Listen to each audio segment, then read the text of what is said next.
एक पुरानी सी इमारत में वैद्य जी का मकान था। वैद्य जी पिछले हिस्से में रहते थे और अगले हिस्से में दवा खाना खोल रखा था। उनकी पत्नी की आदत थी कि दवा खाना खोलने से पहले उस दिन के लिए जरूरी सामान एक चिट्ठी में लिख करके दे देती थी। वैद्य जी गद्दी पर बैठकर के पहले भगवान का नाम लेते, फिर वो चिट्ठी खोलते और पत्नी ने जो बातें लिखी होती उनके भाव देखते, फिर उनका हिसाब करते। फिर परमात्मा से प्रार्थना करते कि हे भगवान, मैं केवल तेरे ही आदेश के अनुसार तेरी भक्ति छोड़कर यहाँ दुनियादारी के चक्कर में आ बैठा हूँ। वैद्य जी कभी अपने मुंह से किसी रोगी से फीस नहीं मांगते थे। कोई देता था, कोई नहीं देता था, किंतु एक बात निश्चित थी कि जो ही उस दिन के आवश्यक सामान खरीदने योग्य पैसे पूरे हो जाते थे, उसके बाद वो किसी से भी दवा के पैसे नहीं लेते थे, चाहे रोगी कितना ही धनवान क्यों ना हो। एक दिन वैद्य जी ने दवा खाना खोला। गद्दी पर बैठकर परमात्मा का स्मरण करके पैसे का हिसाब लगाने के लिए आवश्यक सामान वाली चिट्ठी खोली तो वो चिट्ठी को एक टक देखते ही रह गए। एक बार तो उनका मन भटक गया। उन्हें अपनी आंखों के सामने तारे चमकते हुए नजर आए, किंतु शीघ्र ही उन्होंने अपनी तंत्रिकाओं पर नियंत्रण पा लिया। आटे, दाल, चावल आदि के बाद पत्नी ने लिखा था, बेटी का विवाह 20 तारीख को है, उसके दहेज का सामान। कुछ देर सोचते रहे, फिर बाकी चीजों की कीमत लिखने के बाद दहेज के सामने लिखा, ये काम परमात्मा का है, परमात्मा जाने। 1-2 रोगी आए थे, उन्हें वैद्य जी दवाई दे रहे थे।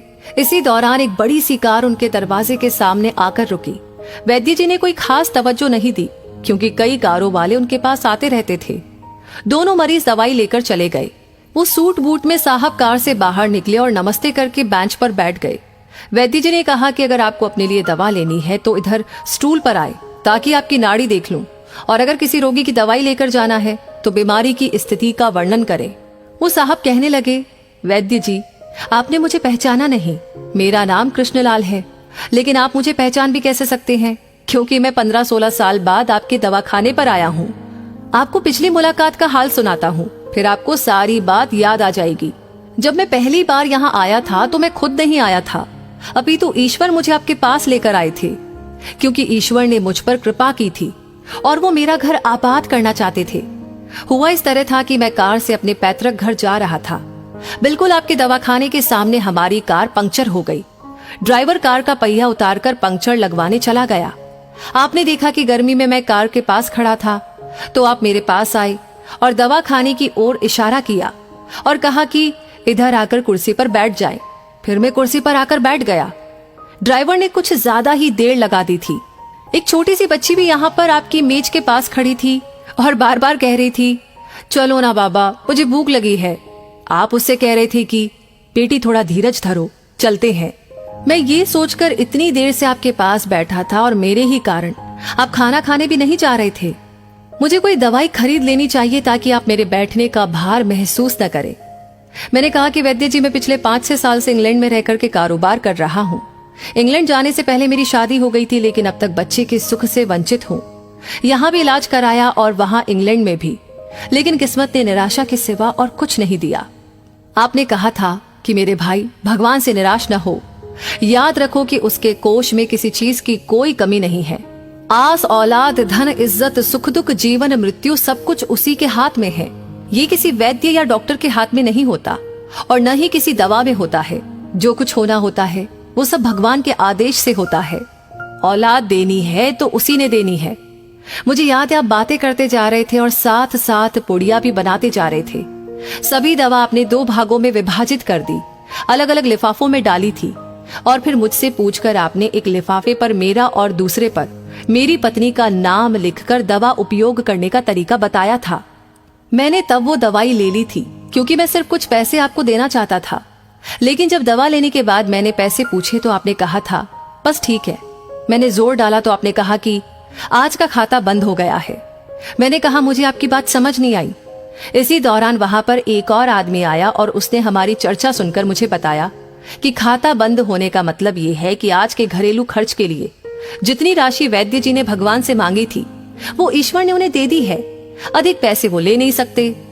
मैं कुछ हैरान हुआ और कुछ दिल में लज्जित भी कि मेरे विचार कितने निम्न थे और ये सरल चित्त वैद्य कितना महान है। मैंने जब घर जाकर पत्नी को औषधि दिखाई और सारी बात बताई तो उसके मुंह से निकला, वो इंसान नहीं, कोई देवता है। और उसकी दी हुई दवा ही हमारे मन की मुराद पूरी करने का कारण बनेंगी। आज मेरे घर में 2 फूल खिले हुए हैं। हम दोनों पति पत्नी हर समय आपके लिए प्रार्थना करते रहते हैं। इतने सालों तक कारोबार ने फुर्सत ही नहीं दी कि स्वयं आकर आपसे धन्यवाद के 2 शब्द कह सके। इतने बरसों बाद आज भारत आया हूँ और कार केवल यहीं पर रोकी है। वैद्य जी, हमारा सारा परिवार इंग्लैंड में सेटल हो चुका है। केवल मेरी एक विधवा बहन अपनी बेटी के साथ भारत में रहती है। हमारी भांजी की शादी इसी महीने की 21 तारीख को होनी है। न जाने क्यों जब जब मैं अपनी भांजी के भात के लिए कोई सामान खरीदता था तो मेरी आंखों के सामने आपकी वो छोटी सी बेटी भी आ जाती थी और हर सामान में दोहरा खरीद लेता था। मैं आपके विचारों को जानता था कि संभवतः आप वो सामान न ले, किंतु मुझे लगता था कि मेरी अपनी सगी भांजी के साथ जो चेहरा मुझे बार बार दिख रहा था वो भी मेरी भांजी ही है। मुझे लगता था कि ईश्वर ने इस भांजी के विवाह में भी मुझे भात भरने की जिम्मेदारी दी है। वैद्य जी की आंखें आश्चर्य से खुली की खुली रह गई और बहुत ही धीमी आवाज में बोले, कृष्णलाल जी, आप जो कुछ भी कह रहे हैं मुझे समझ में नहीं आ रहा कि ईश्वर की ये क्या माया है। आप मेरी श्रीमती के हाथ की लिखी हुई ये चिट्ठी देखिए। और वैद्य जी ने चिट्ठी खोलकर कृष्णलाल जी को पकड़ा दी। वहां पर उपस्थित सभी ये देख करके हैरान रह गए कि दहेज का सामान के सामने लिखा हुआ था, ये काम परमात्मा का है, परमात्मा जाने।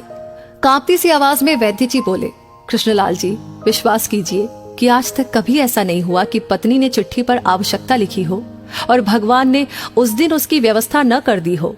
आपकी बातें सुनकर तो लगता है कि भगवान को पता होता है कि किस दिन मेरी श्रीमती क्या लिखने वाली है। अन्यथा आपसे इतने दिन पहले ही सामान खरीदना आरंभ न करवा दिया होता परमात्मा ने। वाह भगवान वाह, तू महान है, तू दयावान है। मैं हैरान हूँ कि वो कैसे अपने रंग दिखाता है। वैद्य जी ने आगे कहा, एक ही पाठ पढ़ा है कि सुबह परमात्मा का आभार करो, शाम को अच्छा दिन गुजरने का आभार करो, खाते समय उसका आभार करो, सोते समय उसका आभार करो। तो दोस्तों, इस कहानी को सुनने के बाद आप क्या महसूस कर रहे हैं? आपके दिल से कौन सी बात आ रही है? प्लीज आप हमें अपनी राय जरूर बताएं। इस वीडियो को लाइक आपने कर दिया है तो शेयर करना बिल्कुल ना भूलें। आपका हर एक लाइक, हर एक कमेंट, हर एक शेयर हमें इंस्पायर करता है ऐसी कहानियां आप तक पहुंचाने के लिए। और हाँ, इस वीडियो को पूरा देखने के लिए तहे दिल से हमारी पूरी टीम की ओर से आपको बहुत सारा आभार। धन्यवाद।